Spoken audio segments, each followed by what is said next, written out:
My guest today is Christian Tuerk. He's a director at Telstra, which is Australia's largest telco. And we're talking about my research into 185 B2B organisations and their sales and marketing collaboration habits. Which of the findings, if any, did you find surprising? Peter, I think broadly speaking the findings were not a big surprise. I think by now it's sufficiently clear to many sales and marketing leaders that it comes down to our people. They're critically important in this. I think it's also clear that the separation of sales and marketing is really an artificial one. And for marketing to claim the ground of academia, it really, in a practical business sense, has got no place. So we've got to get over that.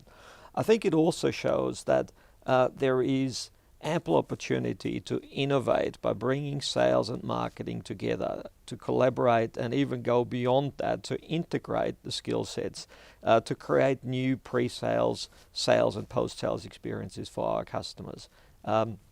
As well as, I think it's also clear that automation in itself is not a panacea. You cannot automate successfully something that doesn't work in real life. So a lot of claims by vendors to the industry are very doubtful in terms of driving short and medium term results. You have to find your way of doing things right, and technology is only an enabler. It's not the panacea.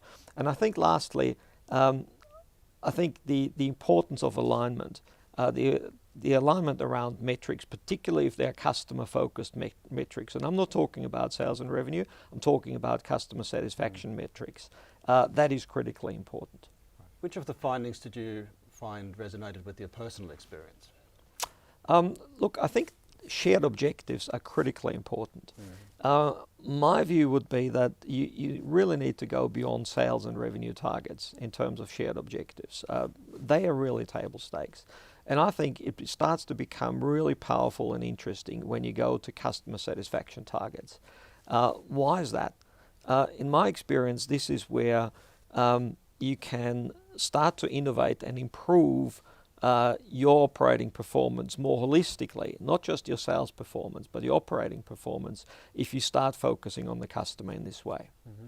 Christian, what recommendations would you give to a CEO who wants to grow their business in 2015-16, given the findings of the research? Look, really three things. I think one, focus on quick wins, and that is leverage your marketing capabilities and sales capabilities to achieve quick results. What I mean by that, for instance, use your marketing skills to improve the quality of your tender responses. Secondly, focus on your customers. And that is establish a baseline in terms of customer satisfaction and then issue improvement metrics that sales and marketing share. That will focus the effort going forward and drive new operational improvements. And thirdly, challenge your sales and marketing leadership to innovate and create new customer experience from combining the capabilities in the business in new ways. So shared objectives and shared metrics. Shared objectives, shared metrics and innovation. Thank you for joining me, Christian. It's a pleasure, Peter.